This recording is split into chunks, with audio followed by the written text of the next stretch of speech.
Joker is undoubtedly an iconic character who will be present in media for as long as there are comics, superhero animation, video games and films, which is to say he'll be here forever. But on several occasions he has actually died, and we're going to go through the list of his 5 best deaths.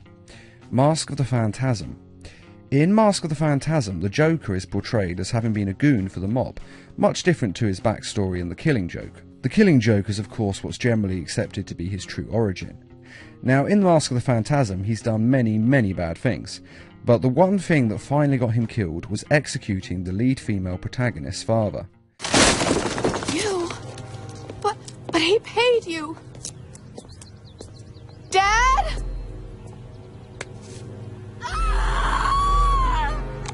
After this happened, she hunted down all the members of the mob who were responsible for killing her father. That includes him and all the ones who gave the hit in the first place. The Joker was actually the last one she attacked, and he was prepared for her. He had rigged his hideout with explosives, and when Batman showed up as well, he ended up triggering the explosives. He was probably planning to escape at this point, but Andrea Beaumont, the woman whose father he had killed, grabbed a hold of him, and the two were buried by the building and killed, with Joker laughing his mad laugh all the while.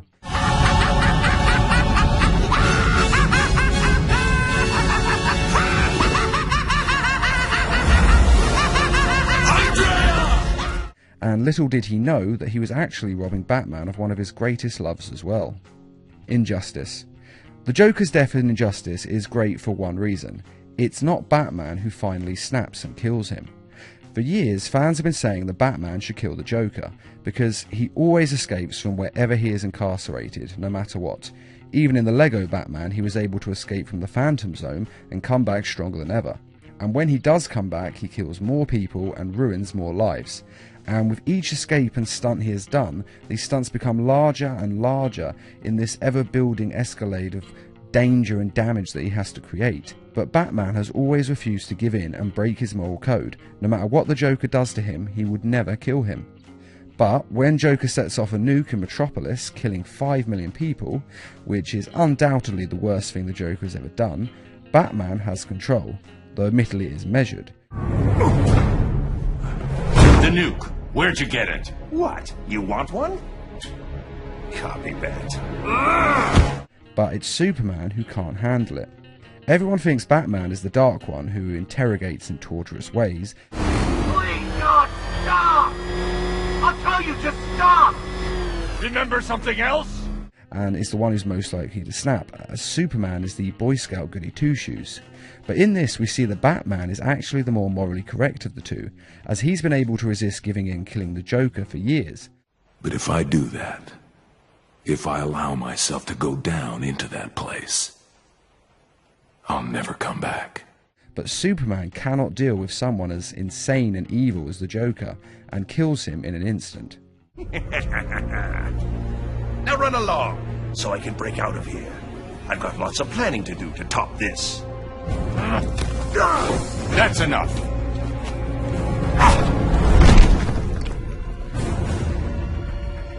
I know it's soon, but think you'll ever love again? Maybe you won't kill your next family.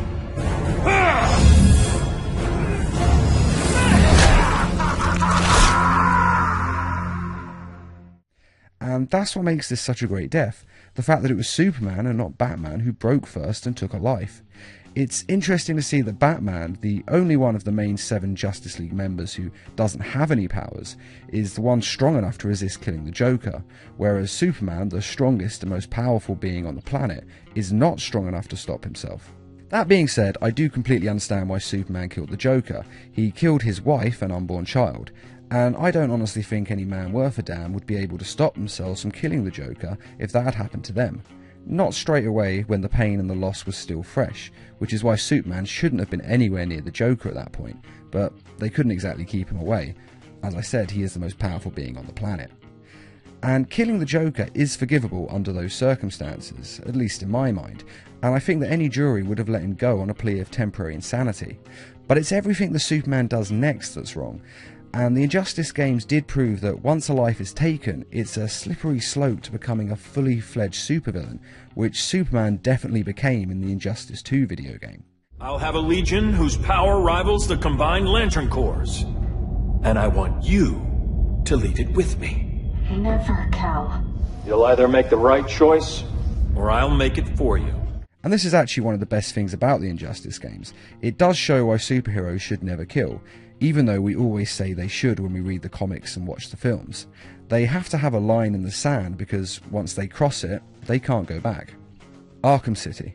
In Arkham City, the Joker is dying. This is due to all the chemicals that were in his system in the first game, Arkham Asylum.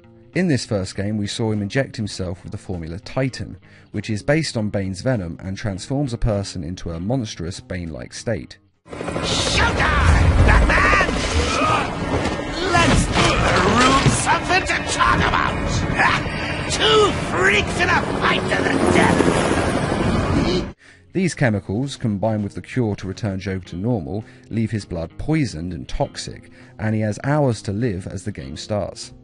Mr. Freeze is making a cure for the poison, but it turns out to be more complicated than simply synthesizing it. Perhaps I should elaborate. Creating an antidote to the disease that afflicts the clown was easy.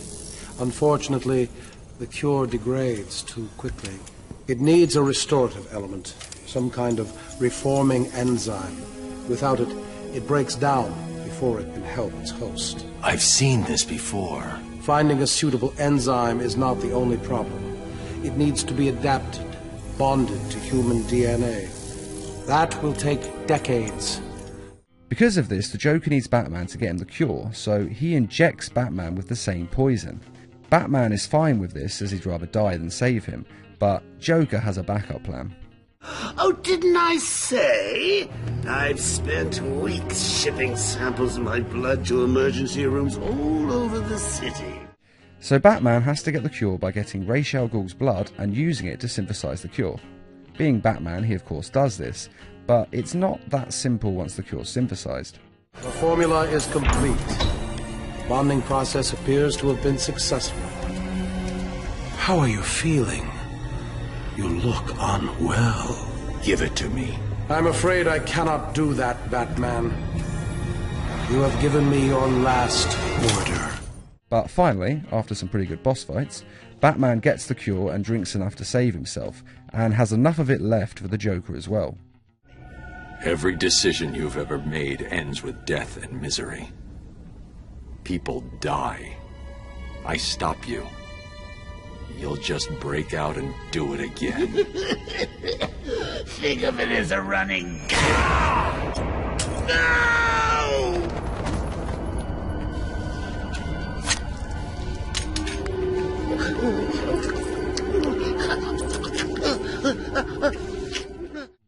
Now this death is great because if the Joker hadn't been so vain and had trusted Batman, he would have lived. It's his own nature that leads to his death, and he dies with the laughter of that irony on his lips.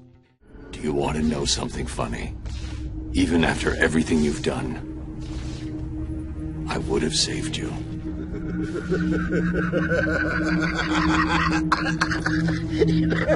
That actually is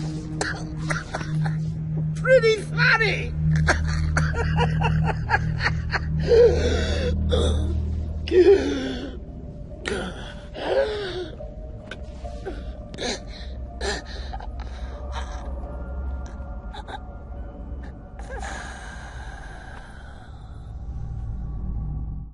The Dark Knight Returns Part 2.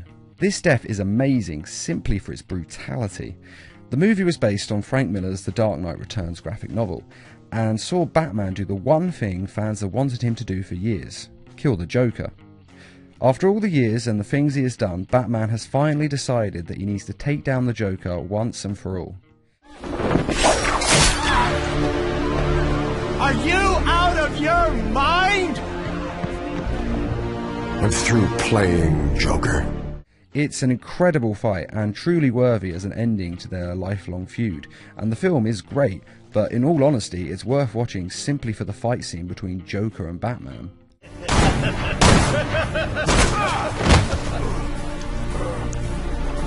Oh, that's bad. You should get that looked at when you have a chance. After a violent and bloody confrontation through a theme park, the two end up in the Tunnel of Love, which is actually rather a fitting setting for the two since they have a deeper connection with one another than some lovers do. The Joker is badly injured in the fight and his neck is badly damaged, and he knows that he is lost. But he decides that he has to have the final joke. And rather than let Batman finish it, the Joker breaks his own neck, killing himself and causing the world to believe that Batman was the one who killed him. Which then leads to the famous fight between Superman and Batman. This is just an incredible death. The final fight between the two is something you would think could never live up to our fanboy expectations, but it actually does come pretty close. It's finally here, isn't it? The moment we both dreamed about. In great part because of this ending. It shows how the Joker has no regard for human life, not even his own, and that he's prepared to go to any lengths to win in this feud between him and Batman, not even allowing Batman to have the finishing blow. Plus, that net breaking is just brutal. It's the sound they use with it, and you can actually feel it snap, and it hurts. See you in hell.